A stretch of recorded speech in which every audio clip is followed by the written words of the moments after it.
What's up guys? Today I'm with Arman from Herb Time. We've flown him over from the States and look what he's brought with him. A huge shipment of micro geckos, Anolis species, Tachyodromus, and a really cool species of Hydrosaurus. Now today we're going to talk you through how to keep Sphaerodactylus, these are your micro geckos, and why they can create such a cool pet.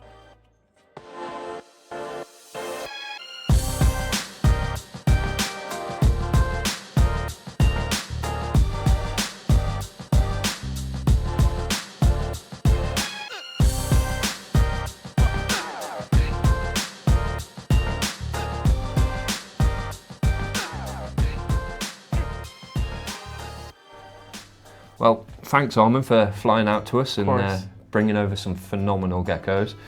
Now, tell us what makes these Sphaerodactylus so cool? They're cool. Well, the main thing is they're so small. Yeah. That's one of the coolest things. Also, they come in so many different colors and patterns. As you saw, there's so many neat ones. One of my favorites is the ashy gecko, Sphaerodactylus elegans. Yep. They hatch out yellow with black stripes and an orange tail, and as they mature they lose that pattern, but they're still really beautiful, like a tan color with lots of spots, and they just make really fun pets. You can keep them in something this small, maybe even smaller. So this is what, 20 by 20 centimeters.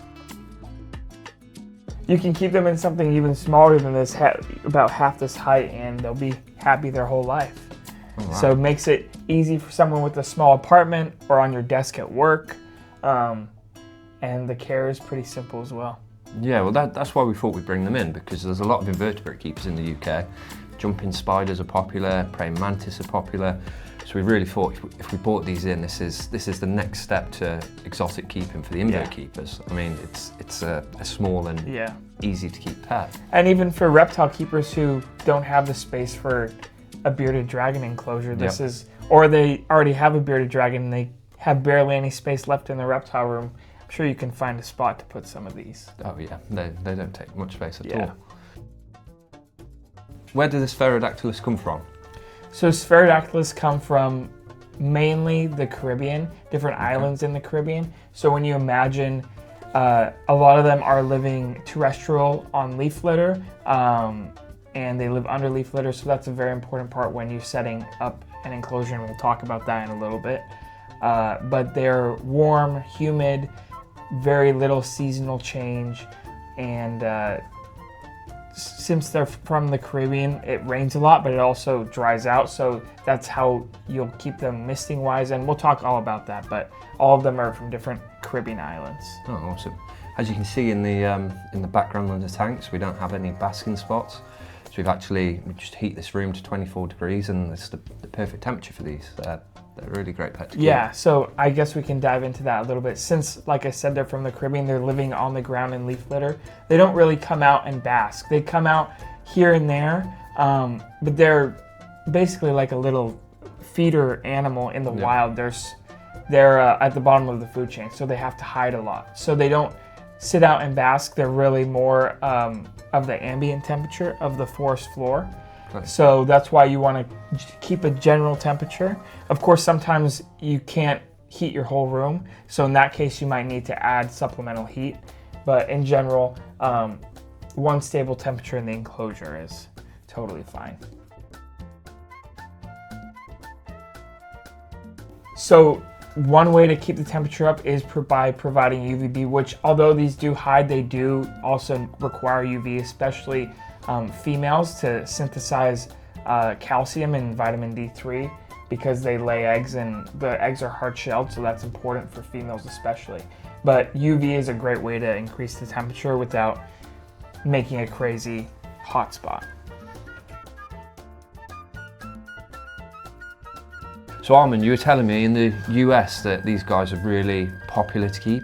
Well, here in the UK, there's very little in the way of Sphaerodactylus. So there's occasionally you might see the odd male or the odd female or the odd pair pop up, but nothing to the scale that's in the US.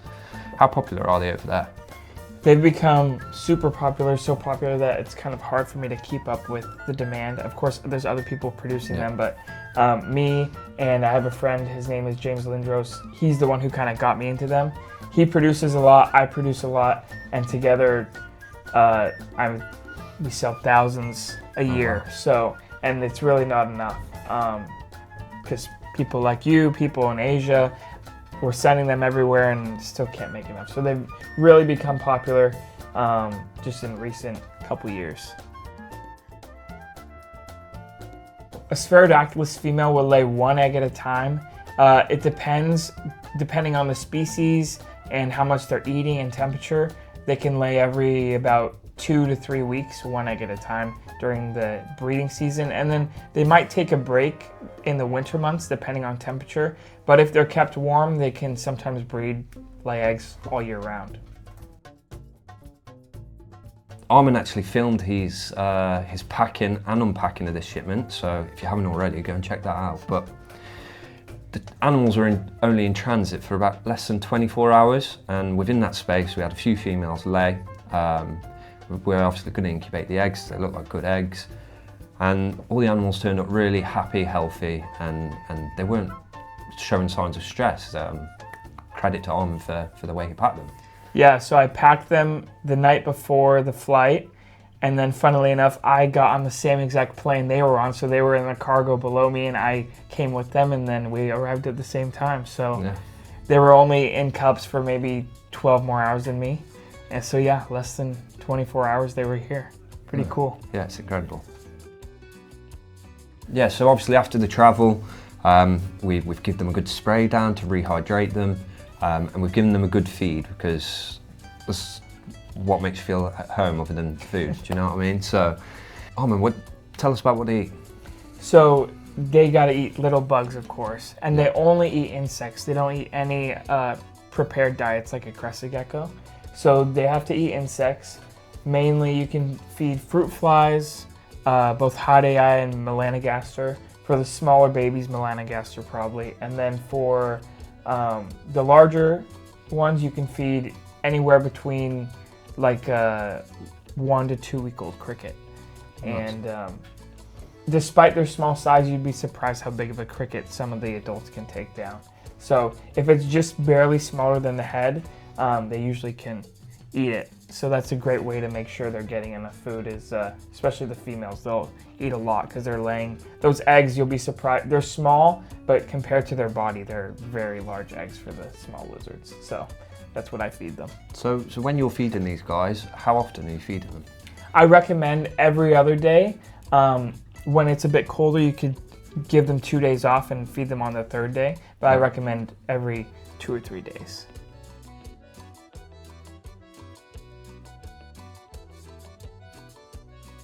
Tell me about your supplement cycle.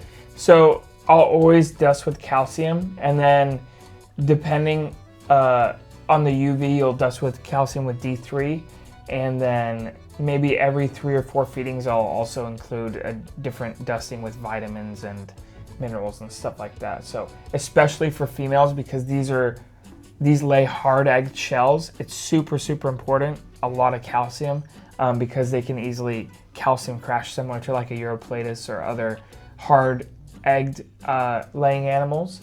So calcium's a very important thing to add to every feeding. Oh, excellent.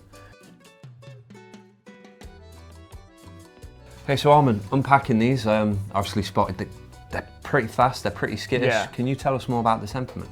So temperament-wise, they're not really a handling animal. I always tell people it's like getting a fish. You set up a beautiful enclosure and you kind of watch them do their thing. But the neat part is, right now they're a bit shy. Of course, they just traveled. And if you're just coming in here once a day to mist and feed, they will be shy. But if they're in your bedroom or on your desk where you work and you are near them a lot, they'll get used to you and they'll actually come out more, especially stuff like the ashy geckos. They have a great personality. They'll come to the front of the glass, look at you. They know that you bring them food, so they'll be waiting for that. I personally have never really tried tongue feeding, but I know I have geckos that you just drop food right in front of them and they come right out and eat right in front of you. Wow. So I can imagine if you put in the effort, you can definitely get them to become friendly and tongue feed. Again, I wouldn't really recommend handling just because they're small, delicate. If they drop to the ground, they can run away really quick. But if you're up for it and it's your gecko, you can try whatever you want to do. But let me know how that goes. And yeah, they're just overall really fun to watch and observe. So Arman, I think we've covered most of the care aspects. Now, what's the lifespan of these geckos? They can, surprisingly for their size, live over 10 years. So I know people, actually I have inherited geckos that are over 12 years old and still laying eggs. So it is a bit of a commitment because they, despite their small size, they can live quite a long time. So tell me, which is the most popular species in America? Let's start with number one. The number one for sure is the ashy gecko, Sphaerodactylus elegans. Yeah, I can see why. Yeah, beautiful pattern as a baby. Even as adults, though, they change. Yeah. They're still really pretty, and they just have one of the best personalities. And then one that's super popular because of personality and color as well is the Sphaerodactylus rosare, the Bay Island least gecko, which you got plenty of. They start out banded, black and like tan banded with a bright red head. And then as they mature, the females kind of stay a little bit like that, but the males turn like a silverish body with either a red or a yellow head with like black pattern in it. They're a really pretty gecko. Wow. Some other ones are the big scale least gecko, Sphaerodactylus macrolepis. Got a few of those. Those are also really cool personality. They have a really pretty pattern as well. And those are the ones where we've got quite a few localities of. Yes, I think you got 4 or 5 subspecies. Yeah, is there a lot of variation between them? There is. Well, actually, okay, so they used to be the same species, macrolepis and grandisquamus. Yeah. But grandisquamus is a different species now. Those are the ones that you have locality. Yeah. And then the grandisquamus are the ones that they're subspecies. Oh, it gets complicated. There's so much to do with all these geckos, but both are really pretty and both make really great pets. Okay, so out of the ones we've bought in from you, which would be the rarest one? The rarest one would probably be Sphaerodactylus fantasticus. That's really uncommon. Yep. And they're really, really beautiful. They're one of the smaller species, and the males just have like a yellow and yellow body, orange tail, and then the head is black and white, just super pretty. And then for the smallest species that you got would be Sphaerodactylus nicholsi, the Puerto Rican crescent gecko. They're the 3rd smallest reptile on Earth and the smallest species being kept in captivity. Yeah. They only get not even like 2 centimeters, I'd say, as adults. This was the one we showed in our intro, yes, right? Exactly. That was a small baby. So yeah, that's it. And the care is the same as the rest. You just gotta give them smaller food, and that's about it. So what we're gonna do is make a little enclosure for microgeckos. I like to start out with adding some sticks. Though they're pretty terrestrial, they do climb, especially in the enclosure, because something enrichment type thing for them. So I add just a few different sizes of sticks, and of course we already have the substrate, good ABG.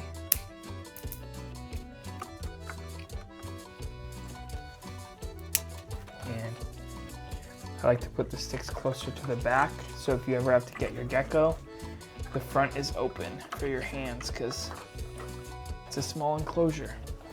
And then next, we'll add a plant. I like to use pothos for these geckos because they like to climb on the large leaves, and they'll use them for hiding. It's kind of funny, sometimes they'll pick one leaf and you decide that's their toilet, and that leaf just gets covered in poo. Nice.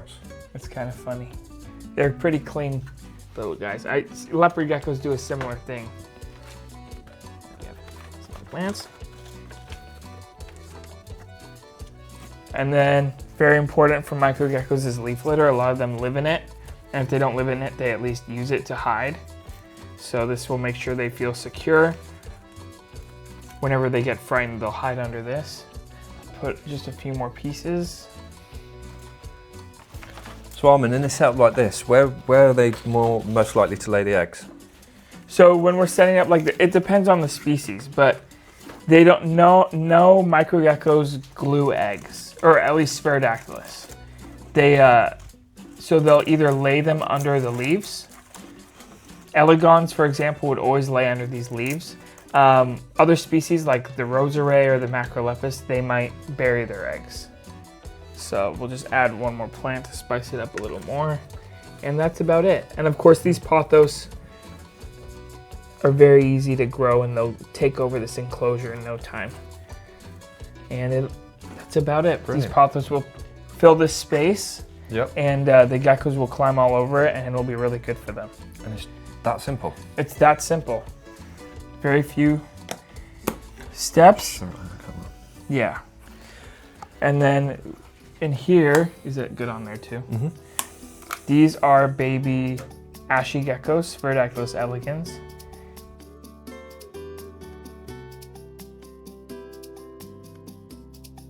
So these are the really, really popular ones, yeah? Yeah, these are the most popular by far. Obviously, they're beautiful, have really cool personalities. These are really outgoing and fun to watch. And in an enclosure like this, you can have, right now we just put 4 in there, and that's a good amount. You could probably put a few more if you wanted. As they mature, you have to separate males and females. You just keep 1 male and 1 female per enclosure. And then feeding, fruit flies, and it's that simple. And we're done. Perfect. So now, obviously we've put these in our own Viperia vivariums. We custom made these specifically for this import, so we put clear tops on to allow extra light through because we wanted the enclosure to be nice and bright. Yeah, I think they came out pretty well. I would agree. They came out really well, and one critique that I usually have with a lot of other enclosures is there's gaps where these tiny geckos can escape, and these were perfect. Nowhere for the geckos to get out. Plenty of space, and I really like the design, so bravo. Thank you. Yeah, you can obviously get the micro geckos and setups on our website soon, so keep an eye out.